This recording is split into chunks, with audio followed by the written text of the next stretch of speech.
بسم اللہ الرحمن الرحیم۔ ناظرین محترم السلام علیکم ورحمۃ اللہ وبرکاتہ۔ ناظرین محترم، آج ہم اعتکاف کے حوالے سے سماعت فرمائیں گے۔ پہلے اعتکاف کے حوالے سے چند فضائل بیان کرنے کے بعد مسائل کی طرف آئیں گے۔ ہم کوشش کریں گے اس ویڈیو میں اعتکاف کے حوالے سے آپ کو ایک معلوماتی بات فراہم کی جائے۔ آپ سے گزارش ہے آپ ویڈیو کو پورا دیکھیے گا، دوست احباب میں ضرور شیئر کیجیے گا۔ اگر آپ نے ابھی تک ہمارے چینل کو سبسکرائب نہیں کیا تو سبسکرائب کر لیں۔ اس چینل پر ٹوٹل اسلامک ویڈیوز ہی اپلوڈ کی جاتی ہیں، کوئی غیر شرعی ویڈیو اس پر اپلوڈ نہیں کی جائے گی۔ آئیے اب ٹاپک کی طرف آتے ہیں۔ اعتکاف ہمارا آج کا ٹاپک ہے۔ نبی کریم صلی اللہ علیہ وسلم نے اعتکاف کرنے کے بے شمار فضائل بیان فرمائے۔ ایک حدیث پاک میں آتا ہے، اعتکاف کرنے والا وہ گناہوں سے باز رہتا ہے اور نیکیوں سے اس قدر ثواب ملتا ہے جیسے اس نے تمام نیکیاں کی۔ ایک حدیث پاک میں آتا ہے، جس نے رمضان کے آخری عشرے میں اعتکاف کیا تو اللہ رب العالمین اسے 2 حج اور 2 عمرے کا ثواب عطا فرمائے گا۔ یعنی گویا کہ وہ شخص ایسا ہے جیسے اس نے 2 حج کیے اور 2 عمرے کیے۔ لہذا نبی کریم صلی اللہ علیہ وسلم نے اس کے علاوہ اور بھی اعتکاف کے حوالے سے فضائل بیان فرمائے۔ اس فضیلت کو آپ ذہن میں رکھ لیں کہ اعتکاف کرنے والا کتنا خوش نصیب ہے کہ اللہ کے نبی صلی اللہ علیہ وسلم بیان فرما رہے ہیں، جس نے رمضان کے آخری عشرے کا اعتکاف کیا تو گویا کہ وہ اعتکاف کرنے والا ایسا ہے جیسے اس نے 2 حج اور 2 عمرے کیے۔ تو کتنی بڑی خوش نصیبی ہے۔ لیکن میں آپ کو یہاں ضمناً یہ بات بتاؤں گا، اللہ کی رضا کے لیے اعتکاف کریں۔ ہماری بہنیں اگر ہمیں سن رہی ہیں تو بہنوں سے بھی گزارش ہے، اللہ کی رضا کے لیے آپ اعتکاف کریں۔ بھائی اگر سن رہے ہیں تو لہٰذا آپ تمام دیکھنے والے دوستوں احباب سے گزارش ہے، اللہ کی رضا ہی کے لیے آپ اعتکاف کریں۔ واہ پانا یا شہرت پانا، لوگوں سے تھپکیاں حاصل کرنا، عزت کے لیے کرنا، یہ غلط طریقہ، اس طرح ہرگز اعتکاف نہ کریں۔ اب آئیے اعتکاف کے حوالے سے چند مسائل آپ کے سامنے بیان کیے جائیں گے۔ آپ سے گزارش ہے ویڈیو کو مکمل سماعت فرمائیں۔ دیکھیں، مسجد میں اللہ تبارک و تعالی کی رضا کے لیے بانیت عبادت، بانیت اعتکاف ٹھہرنا یہ اعتکاف کہلاتا ہے، اور اس کے لیے مسلمان ہونا، عاقل ہونا اور جنابت اور خاتون کا حیض و نفاس سے پاک ہونا شرط ہے۔ اعتکاف کرنے کے لیے بلوغت شرط نہیں، یعنی اگر نابالغ بچہ، یعنی ایسا بچہ یا نابالغہ بچی بھی ایسے ہیں کہ وہ سمجھدار ہیں تو لہٰذا وہ بھی اعتکاف کر سکتے ہیں، کیونکہ اعتکاف کے لیے بلوغت شرط نہیں۔ ہاں، مسلمان ہونا شرط ہے، عاقل ہونا اس کے لیے شرط ہے، جنابت سے پاک ہونا اس کے لیے شرط ہے۔ اسی طرح علماء اسلام ارشاد فرماتے، مسجد جامع ہونا اعتکاف کے لیے شرط نہیں ہے، بلکہ مسجد جماعت میں بھی اعتکاف کیا جا سکتا ہے۔ مسجد جماعت اسے کہتے ہیں جس کے اندر نمازیں ادا کی جاتی ہوں جماعت کے ساتھ، لیکن جمعے کی نماز ادا نہیں کی جاتی ہو۔ لیکن آج کل فی زمانہ یوں سمجھیے شہر کراچی کے اندر اکثر مساجد میں ایسا ہی ہے کہ باقاعدہ جہاں نمازیں ادا ہو رہی ہوتی ہیں وہاں پر جمعے کی نماز بھی ادا ہو رہی ہوتی ہے۔ لیکن بہرحال علماء اسلام نے صراحتاً بیان فرمایا، اگر کسی مسجد میں ایسا ہے کہ جمعے کی نماز نہیں ہوتی ہے، جمعہ قائم نہیں ہوتا، لیکن 5 وقت کی نماز ہوتی ہے تو اس مسجد میں بندہ اعتکاف کر سکتا ہے۔ پھر جمعے کی نماز ادا کرنے کے لیے ظاہر سی بات ہے اسے دوسری جگہ منتقل ہونا پڑے گا۔ اتنی دیر کے لیے وہ مسجد سے نکلے گا تو شرعی اعتبار سے گناہگار نہیں ہوگا، اعتکاف نہیں ٹوٹے گا۔ یعنی ایک عذر علماء کرام نے بیان فرمایا تھا۔ لیکن فی زمانہ ہماری معلومات کے مطابق تو ابھی اکثر مساجد میں، یعنی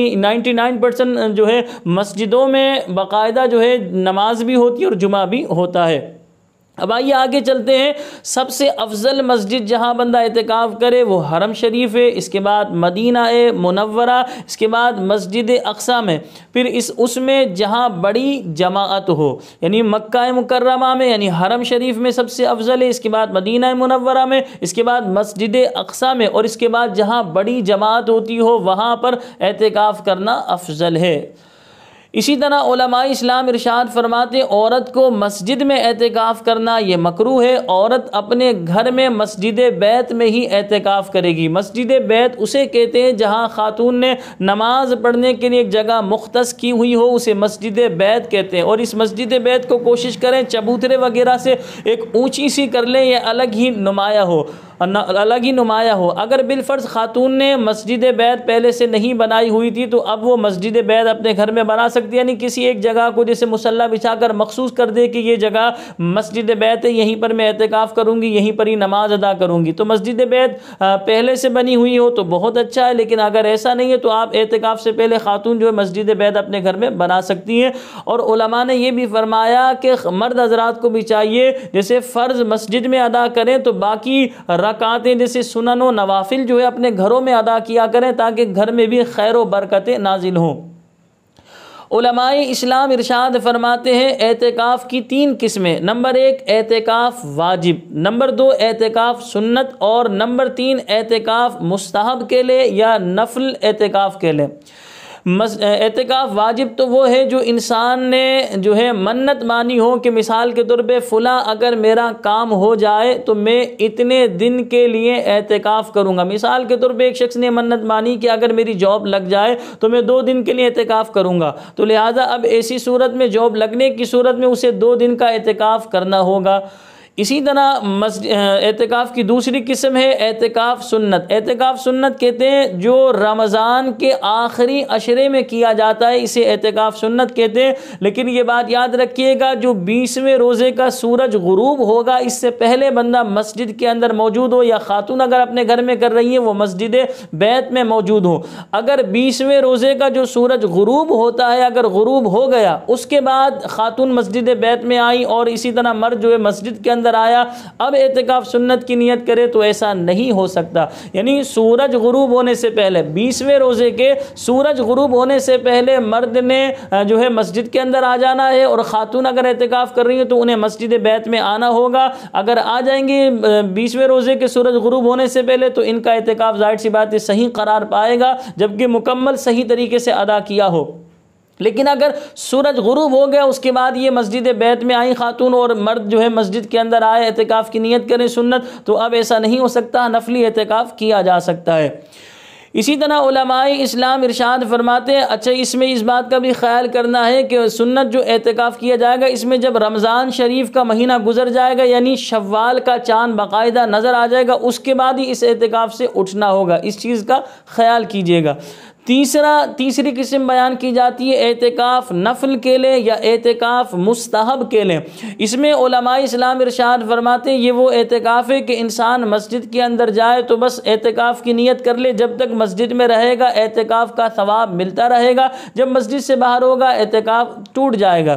اچھا اعتکاف واجب کے لیے، اعتکاف سنت کے لیے روزہ شرط ہے، اعتکاف نفل کے لیے یا اعتکاف مستحب کے لیے اس کے لیے روزہ شرط نہیں ہے۔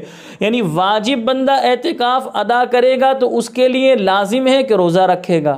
اسی طرح اگر رمضان کی یہ جو آخری عشرے کا اعتکاف کیا جاتا ہے جسے اعتکاف سنت کہا جاتا ہے، اس میں بھی روزہ شرط ہے، یعنی اگر روزہ نہیں رکھے گا ظاہر سی بات ہے اعتکاف اس کا سنت اعتکاف ادا نہیں ہوگا۔ 1 دن کا بھی روزہ چھوڑا چاہے بلا عذر چھوڑے یا عذر کے ساتھ چھوڑے گا اعتکاف اس کا ٹوٹ جائے گا، اس نے اعتکاف کی اب یہ قضا کرنی ہوگی۔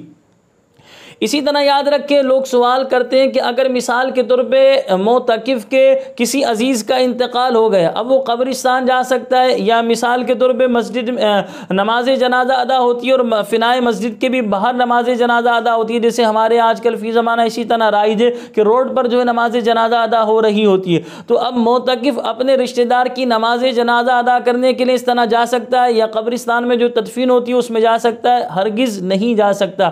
اگر جائے گا تو اس کا اعتکاف ٹوٹ جائے گا۔ اسی طرح اگر معتکف کا کوئی رشتہ دار جو ہے بیمار پڑ جائے تو لوگ یہ معلوم کرتے ہیں اس کی عیادت کے لیے جا سکتا ہے، تو لہٰذا اس کی عیادت کے لیے معتکف نہیں جا سکتا، اگر جائے گا تو شرعی اعتبار سے اس کا اعتکاف ٹوٹ جائے گا۔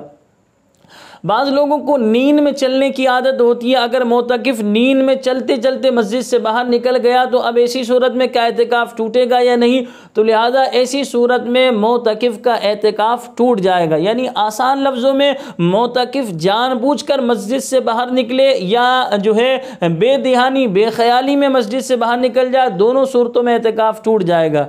اسی طرح یہی روزے کا مسئلہ ہے کہ اگر روزے میں بندہ قصدن کوئی چیز کھائے گا پیے گا تب بھی روزہ ٹوٹ جائے گا. اسی طرح روزے دار ہونا یاد ہے اور بے دھیانی بے خیالی میں پانی جیسے حلق کے نیچے اتر جائے یا کوئی چیز جو ہے حلق کے نیچے اتر جائے تو لہٰذا اب ایسی صورت میں فقہا بیان فرماتے روزہ بندے کا ٹوٹ جائے گا. صحیح. معتکف کے حوالے سے ہم نے یہ بیان کیا کہ وہ اپنے مریض کی عیادت کے لیے نہیں جا سکتا. اسی طرح قبرستان میں تدفین کے لیے نہیں جا سکتا. اگر نیند میں چلتے ہوئے مسجد سے باہر نکل گیا, مسجد سے قصدن نکلے یا بے دہانی بے خیالی میں باہر نکلا, دونوں صورتوں میں اعتکاف ٹوٹ جائے گا. لوگ یہ معلوم کرتے ہیں اعتکاف میں ہم جو ہے چھالیا, پان, گٹکا, نسوار, سگریٹ یہ استعمال کر سکتے ہیں. یاد رکھے دیکھیں مسجد اللہ کا گھر ہے, یہاں پر اس طرح کی چیزیں استعمال کرنے سے آپ گریز کریں. اور ہم تو اپیل یہ کرتے ہیں کیونکہ دیکھیں مسجد کے اندر جو لوگ یہ اس طرح پان گٹکا استعمال کریں گے یہ کیا کرتے ہیں, پھر یہ وضو خانے کو مسجد کے لال کر دیتے ہیں. تو لہٰذا بغیر پرنٹ کے جو ہے بغیر کلر کیے مسجد کا وضو خانہ لال ہو رہا ہوتا. پھر مسجد کے جو خادمین ہیں, مؤذن صاحب ہیں, خادم صاحب ہیں, ان کے لیے آزمائش ہوتی ہے. پھر ان کی دل آزاری بھی ہے کہ ان کے لیے ایک مشقت سی پڑ جاتی ہے. تو ہماری اپیل یہ گزارش یہ کہ ان دنوں میں آپ یہ گٹکا پان اور یہ اس طرح نسوار اس طرح کی چیزوں سے تھوڑا سا گریز کر لیں تو بہتر ہے. بہرحال اگر استعمال کی تو اعتکاف ٹوٹے گا یا نہیں, شرعی مسئلہ یہ ہے کہ اعتکاف نہیں ٹوٹے گا. لیکن سگریٹ میں آپ نے کوشش یہ کرنی ہوگی کہ اسے جو ہے آپ نے مسجد کے اندر اگر پئیں گے تو ظاہر سی بات ہے گناہ گار ہوں گے کیونکہ اس میں اسمیل ہوتی ہے, اور مسجد کے اندر اسمیل لانا اس طرح یا اسمیل والا یعنی بدبو والا منہ مسجد میں لانا یہ بھی منع ہوتا ہے. تو لہٰذا اسے آپ اس طرح استنجا خانے کی طرف جو ہے استعمال کریں گے اور پھر جو اچھی طرح کلی کر کے اچھی طرح جو ہے منہ صاف کر کے آپ مسجد کے اندر آئیں گے تبھی آپ کے لیے بچت کی صورت نکلے گی. لیکن میری اپیل یہی ہے خدا را جب آپ اللہ کی رضا کے لیے عبادت کرنے کے لیے اعتکاف میں بیٹھ رہے ہیں تو کچھ دنوں کے لیے سگریٹ یہ پان یہ گٹکا یہ ماوا یہ نسوار یہ چھوڑ دے تو بہتر ہے. اور میں تو مشورہ یہ دوں گا پوری زندگی کے لیے چھوڑ دیں کہ ان کے کوئی فائدے نہیں ہے کہ آپ کی باڈی کو یہ کوئی تقویت دے, آپ کی باڈی کو کوئی یہ فائدہ دے. ہرگز یہ چیزیں فائدہ نہیں دیتی بلکہ آپ کے لیے نقصان دے اور آپ کے چھوٹے چھوٹے بچوں کے لیے نقصان دے. بعض دفعہ انسان انہی بیماریوں کی وجہ سے باڈی میں مختلف بیماریاں پیدا ہوتی ہیں اور جو انسان اس طرح دنیا سے چلا جاتا ہے اور بچوں کے لیے آزمائشیں پیدا ہوتی ہیں. بہرحال ہم نے شرعی مسئلہ آپ کے سامنے بیان کر دیا. اسی طرح لوگ سوال کرتے ہیں کہ مسجد کے اندر معتکف جو ہے وہ موبائل فون استعمال کر سکتا ہے. تو دیکھیں اگر ضرورت ہے کسی سے بات چیت کرنے کی, کوئی ایمرجنسی ہے, کوئی ضروری بات اگر کرنی ہے تو فنائے مسجد میں جا کر, یعنی یوں سمجھیے آسان لفظوں میں کہ مسجد سے اصل جو مسجد ہے وہاں سے ہٹ کر معتکف جو ہے ضرورتاً اگر کسی سے بات چیت کرنی ہو تو ضرورتاً موبائل فون پر اس طرح بات چیت کر سکتا ہے. لیکن میں اپیل یہی کروں گا کہ معتکف جو ہے وہ مسجد کے اندر موبائل لے کر نہ جائے, کیونکہ اگر ذرا سی اجازت دی جائے تو وہ سمجھتے شاید پوری رات باتیں کرنا جائز ہے. یا اس طرح بعض لوگ موبائل پر جو ہے وہ کوئی پروگرام وغیرہ دیکھیں تو اس میں ہوتا یہ کہ موبائل پر اس طرح کوئی بیہودہ چیز بھی آ سکتی ہے, کوئی تصویر بھی آ سکتی ہے. تو مسجد کے اندر اس طرح ہونا یہ نامناسب عمل ہے. تو خدا را معتکف جو ہے اپنا موبائل فون اپنے گھر پر ہی چھوڑ کر جائے. تو فیملی کے افراد آتے رہتے ملاقات کے لیے, کوئی پیغام دینا ہو تو ان کے ذریعے ہی پیغام پہنچوا دے, یہ زیادہ بہتر ہے. تو یہ چند مسائل تھے اعتکاف کے حوالے سے جو ہم نے آپ کے سامنے بیان کیے. تو اگر آپ کے ذہن میں بھی کوئی بات آ رہی ہو اعتکاف کے حوالے سے معلوم کرنا چاہتے ہیں تو آپ نیچے کمنٹس میں آپ ہم سے معلوم کر سکتے ہیں, یا میرے واٹس ایپ پر پرسنلی طور پر بھی آپ معلوم کر سکتے ہیں. انشاءاللہ قرآن و حدیث کے مطابق آپ کو جواب دیا جائے گا. تو لہٰذا اعتکاف کے حوالے سے اور بھی اگر آپ نے کچھ معلوم کرنا ہو تو آپ نیچے کمنٹس میں یا میرے واٹس ایپ پر رابطہ کیجیے گا. مجھے اپنی دعاؤں میں یاد رکھیے گا. السلام علیکم ورحمۃ اللہ وبرکاتہ.